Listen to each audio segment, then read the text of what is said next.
العالمين شفيع المذنبين سيدنا ومولانا نبينا محمد وعلى آله وبيته وأولاده وذريته وأزواجه وصحابه وأوليائه وأمته أجمعين كما صليت وسلمت وباركت ورحمت على سيدنا إبراهيم وعلى آل سيدنا إبراهيم إنك حميد مجيد نحمده ونصلي على رسوله الكريم أما بعد فأعوذ بالله من الشيطان الرجيم بسم الله الرحمن الرحيم والعصر إن الإنسان لفي خسر إلا الذين آمنوا وعملوا الصالحات وتواصوا بالحق وتواصوا بالصبر صدق الله العظيم درود شریف پڑھیں اللهم صل وسلم وبارك على عبدك الرسول الكريم رحمت للعالمین شفیع المذنبین سیدنا و مولانا نبینا محمد وعلى آلہ وآل بیتہ واولادہ وذریتہ وازواجہ وصحابہ واولیائہ وامتہ اجمعین کما صلیت وسلمت وبارکت ورحمت علی سیدنا ابراہیم وعلى آل سیدنا ابراہیم انک حمید مجید۔ میں اس لائق نہیں کہ اس پاک قرآنی نورانی رحمانی مجلس میں کچھ بیان کر سکوں، صرف و صرف حکم کی تعمیل کے لیے حاضر ہوں۔ اگر میرے زبان و بیان میں کسی قسم کی غلطی ہو جائے تو اللہ کے واسطے معاف فرمائیں اور اصلاح کرنے کی کوشش کریں۔ السلام علیکم ورحمۃ اللہ وبرکاتہ۔ معزز سامعین کرام، الحمدللہ اللہ کا کروڑوں احسان کہ اللہ تعالیٰ نے ہمیں اور آپ کو ایسی ویسی جگہ نہیں بلکہ اپنے رحمت کے سائے میں ہم لوگوں کو بیٹھایا۔ اور کیسے رحمت کے سائے میں؟ اللہ کا ذکر جہاں بھی ہوتا ہے وہاں تو اس کے رحمت کے فرشتے حاضر ہی رہتے ہیں، لیکن قربان جائیے کہ ایسی مجلس میں ہیں آپ جہاں اللہ کے فرشتوں کے ساتھ ساتھ اس کے کامل محبوب اولیاء اللہ بھی شامل ہیں۔ ہم لوگ تو اپنے ظاہری آنکھوں سے سمجھ نہیں پاتے، دیکھ نہیں پاتے، لیکن اپنے بزرگوں سے سنا کہ یہ جو در ہے، یہ جو ممبر ہے، یہ حقیقتاً ممبر رسول ہے صلی اللہ علیہ وسلم۔ اس ممبر پہ آنے کے بعد مقرر چاہے جو سوچ کر کے آئے، چاہے جو خیال کر کے آئے، چاہے جو رٹ کر کے آئے، چاہے جو اپنے دل میں سوچ سمجھ کر کے آئے کہ میں یہ تقریر کروں گا، میں وہ بیان کروں گا، میں ایسے بولوں گا، میں ویسے بولوں گا، لیکن یہ ممبر رسول مولانا ادان گاچھی رحمت اللہ علیہ کی حاضری میں مجلس ہے، یہاں وہ وہی بولتا ہے جو وہ چاہتے ہیں۔ اور سب سے اہم بات یہ ہے کہ بارہا لوگ علماء اکرام کہتے ہیں کہ بابا ادب کے ساتھ، تعظیم کے ساتھ، محبت کے ساتھ بیٹھیے۔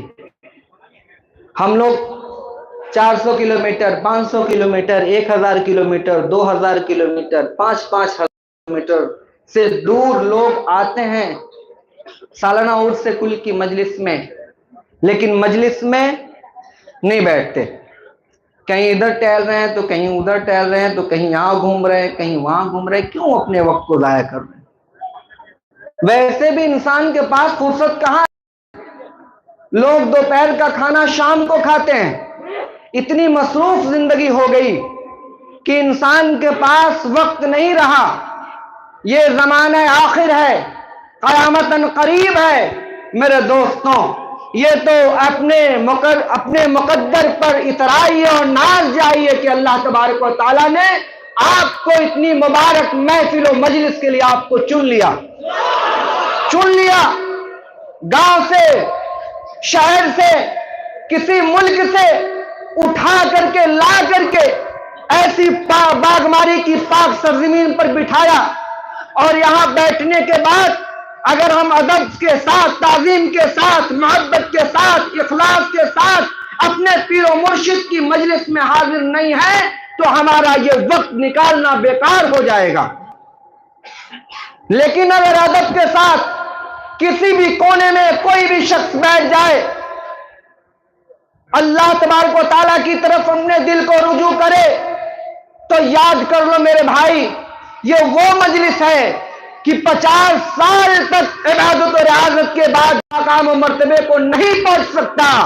اگر ادب کے ساتھ چند منٹ اس مجلس میں بیٹھے گا تو یہ چاروں مرشد, پانچوں مرشد کا فیضان یہ ہے کہ اسے اس زمانے کا ولی بنا دیا جائے گا, مومن کامل بنا دیا جائے گا, اللہ کا دوست بنا لیا جائے گا, اللہ کا محبوب بندہ بنا لیا جائے گا. تو یہ ادب والی مجلس ہے. ہم لوگ جانتے ہیں شیخ جو کامل اولیاء اللہ ہوتے ہیں ان کی مجلسوں کا مقام کیا جانتے ہیں؟ ایک بار شیخ عبد القادر جیلانی رحمت اللہ علیہ کی مجلس سجی ہوئی تھی, واعظ چل رہا تھا. اسی درمیان ایک شخص جو ہے آپ کے دربار میں آتا تھا. اس نے ایک بیاپاری کو کہا کہ چلو آج تم ہمارے پیر و مرشد کی مجلس میں چلو. کہیے سبحان اللہ. بہت منع کر کے اس کو لایا پکڑ کر کے. بیاپاری کے پاس ٹائم نہیں ہوتا, جو بزنس مین ہوتے ہیں وہ بہت بزی ہوتے ہیں. کسی طرح سے اس کو سمجھا بجھا کے لایا اور مجلس میں بیٹھا دیا. حضور غوث پاک کی جو مجلس لگی ہوئی تھی اس کے جسٹ سامنے وہ آدمی بیٹھ گیا. جب بیٹھا تو اس کو قضاء حاجت یعنی پیشاب اور پیخانہ احساس ہونے لگا کہ اس کو لگ گیا ہے, اور اس کی شدت بڑھتی جا رہی ہے, یعنی بہت زور سے لگتا جا رہا ہے. اب وہ یہ سمجھ رہا ہے کہ یہ تو ہزار کا مجمع ہے, میں کہاں کس طرف سے نکل کے جاؤں, یہ تو بہت پریشانی کا معاملہ آ گیا ہمارے ساتھ. ایک دم پریشان, پسینے سے تر بتر. اسی دوران غوث پاک رحمت اللہ علیہ واز کرتے کرتے آتے ہیں اور اپنے گمچھے کو, اپنے رومال کو اس کے سر پہ رکھ دیتے ہیں. کہیے سبحان اللہ. اس کے سر پہ رکھنا تھا کہ وہ شخص یہ دیکھتا ہے کہ میں کسی جنگل میں ہوں, اور اس جنگل میں کسی جھاڑی واڑی کے قریب وہ چلا گیا اور قضاء حاجت سے وہ فارغ ہوا. بغل میں دریا بہ رہی تھی, اس سے وہ فراغت حاصل کیا. یہ سب وہ دیکھ رہا ہے اور ہو رہا ہے اس کے ساتھ. فراغت حاصل کرنے کے بعد وضو کیا, اور وہ اپنے تجوری کے دکان کے کچھ چابیاں تھی, اس کے گچھے تھے, اور ان گچھوں کو وہ جو ہے پیڑ پر ٹانگ دیا, اور ٹانگنے کے بعد یہ سارا معاملہ کرنے لگا. جیسے ہی وضو بنا کے فارغ ہوا, اب وہ سوچا کہ جا کر کے ان چابیوں کو, گچھے کو لے لے. غوث پاک رضی اللہ رحمت اللہ علیہ اس کے سر سے وہ رومال اٹھا لیتے ہیں. جیسے رومال اٹھایا وہ فوراً اسی مجلس میں ہے. کہیے سبحان اللہ. وہ دیکھ رہا ہے کہ میں اسی مجلس میں ہوں, بڑے اچرج میں ہو گیا, بہت اس کے اوپر عجیب کیفیت ہو گئی. لیکن دیکھ رہا ہے کہ میں تو وضو بنایا, میرا ہاتھ بھی بھیگا, میرا چہرہ بھی بھیگا, میرا پیر بھی بھیگا, سب تو صحیح ہے. اب یہ مجلس ختم ہوتی ہے, اور مجلس ختم ہونے کے بعد وہ اپنے گھر کو چلا جاتا.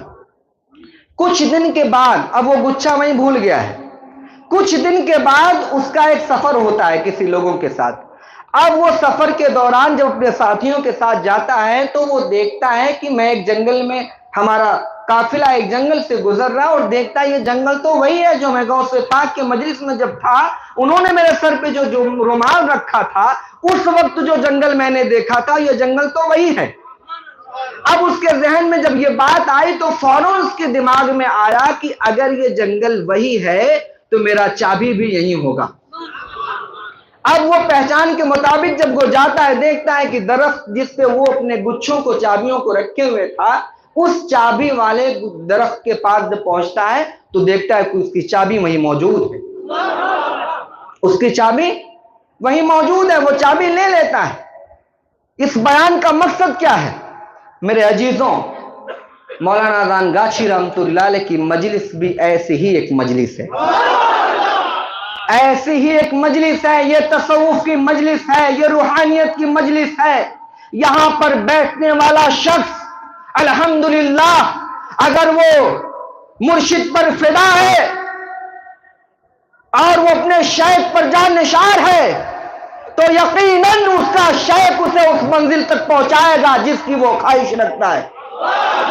شرط یہ ہے کہ اسے اپنے کامل مرشد پر یقین کرنا ہوگا، ان کی تابعداری کرنی ہوگی، ان کے ساتھ ادب کا معاملہ لانا ہوگا، ان کے حکم پر قدم بہ قدم چلنا ہوگا، ان کے حکم کے آگے اپنے حکم کو نہیں چلانا ہوگا، جو عہدہ جو مرتبہ انہوں نے دیا اس کی پاسداری کرنی ہوگی، اس کے ساتھ وفاداری کرنی ہوگی، ان کے ساتھ خلوص کے ساتھ، بغیر کسی غرض، بغیر کسی لالچ، بغیر کسی مطلب کے، ان کے دل کے ساتھ اپنے دل کو جب جوڑیں گے تو وہی فیض ملے گا جو حضور اقدس صلی اللہ علیہ وسلم کے دربار سے ملتا ہے۔ یہ مولانا اذان گاچی رحمت اللہ علیہ کی وہ زمین ہے جس میں اولیاء اللہ پیدا کیے جاتے ہیں۔ یہ بات زمانی نہیں ہے میرے دوستو، یہ پریڈیکل ہے، پریڈیکل۔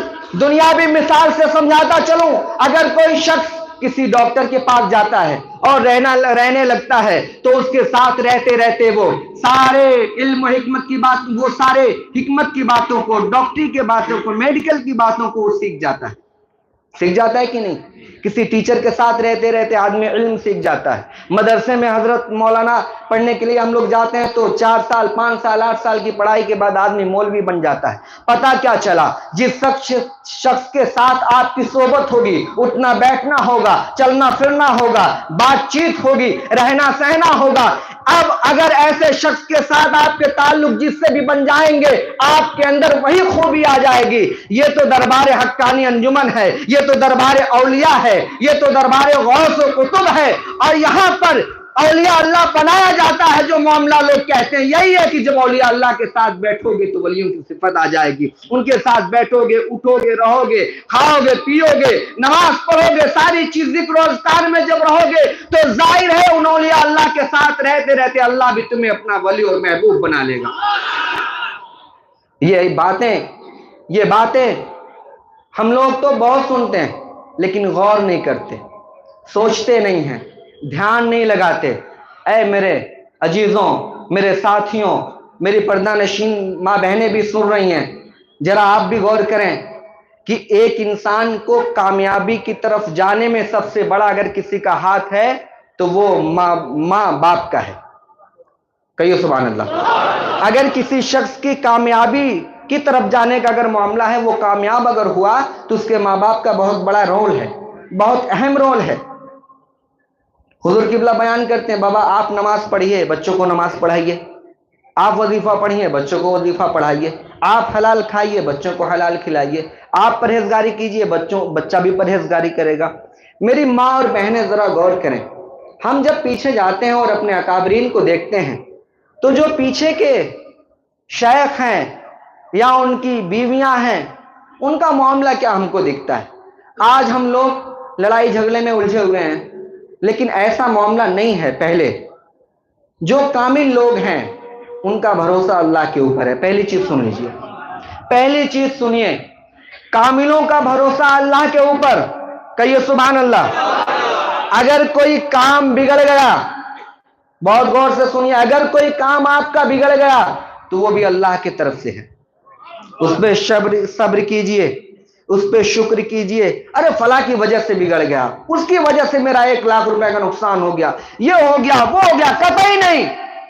اللہ اگر چاہے گا تو تمہارا 1 روپے کا نقصان بھی نہیں ہو سکتا، اور اگر اللہ نہیں چاہے گا تو تم اپنا 1 روپے بھی بچا نہیں پاؤ گے۔ یہ کامل یقین اگر ہمارے اندر آ جائے، سارے معاملات میں اگر ہم اللہ کی طرف ڈیپینڈ ہو جائیں تو یقیناً 90% جھگڑا ایسے ہی ختم ہو جائے گا، 90% فساد ایسے ہی ختم ہو جائے گا۔ ہم لوگ کیا ہے، ارے فلاں کی وجہ سے یہ ہوا، ان کی وجہ سے یہ ہوا، ان کی وجہ سے ایسا نہیں ہے میرے دوستوں۔ اگر ہم تاریخ پڑھیں گے، کتابوں کو دیکھیں گے تو ہمیں یہ پتا چلے گا کہ جو کچھ ہوتا ہے وہ سب اللہ کے طرف سے ہے، اور اگر شیطان اس میں ٹانگ لڑاتا ہے اور پریشان کرنے کی کوشش کرتا ہے مومنوں کو، تو یاد رکھو شیطان چاہے جتنی کوشش کر لے مومن کا نقصان کمی نہیں کر سکتا۔ کہیے الحمدللہ۔ کیوں؟ کیونکہ مومن کے ساتھ اللہ کی مدد ہے، اور آپ کے ساتھ تو آپ کے مرشد کی بھی مدد ہے۔ آپ کے شیخ کی مدد ہے. جب کسی شخص کے ساتھ اللہ اس کے رسول کو کامل مرشدوں کی مدد ہو تو ایک دنیا کا شیطان نہیں ہزاروں دنیا کے شیطان اکٹھا ہو جائے تو اس کا بال بیکا بھی نہیں کر پائیں گے. لیکن یہ یقین چاہیے، اس پر اپنے دل کو جمانا ہوگا، آپ کو ثابت قدمی کے ساتھ جمے رہنا ہوگا. اس کے بعد اپنے مرشد کی فرما برداری کرنی ہوگی اور توکل اللہ اگر ہونا ہوگا، تب جا کر کے آپ کے سارے معاملات اللہ اس کے رسول اور کامل مرشدوں کی مرضی کے مطابق چلنے لگیں گے. اللہ تبارک و تعالی اگر ہم لوگوں کو ایسی مجلس میں لایا ہے تو اس کی بارگاہ میں دعا ہے کہ وہ ہم لوگوں کو بیٹھنے کی، اٹھنے کی ادب کے ساتھ توفیق عطا فرمائے. جن کے بھائی نماز نہیں پڑھتے، میاں نافرمانی کرتی ہیں، اپنی بیویوں کے لیے دعا کریں. یاد رکھیے یہ اولیاء اللہ کا دربار ہے. اگر خالص نیت کے ساتھ اللہ کے لیے جو بھی دعا مانگو گے، آپ کی وجہ سے نہیں، جو بھی دعا مانگو گے آپ کی وجہ سے، میری وجہ سے نہیں، بلکہ یہاں پر بیٹھے پچو کامل مرشدوں کی وجہ سے قبول کر لی جائے گی اللہ کی بارگاہ میں. یہ یقین اپنے سینے میں بٹھا لو. اگر یہ یقین اپنے سینے میں آ گیا تو دنیا، ساری دنیا ایک طرف اور اللہ کا بندہ ایک طرف. فتح اسی کی ہوگی جس کے ساتھ اللہ ہوتا ہے، فتح اسی کی ہوتی ہے جس کے ساتھ رسول اللہ ہوتے ہیں، اور فتح اسی کی ہوتی ہے جس الحمدللہ رب العالمین. حقانی درود.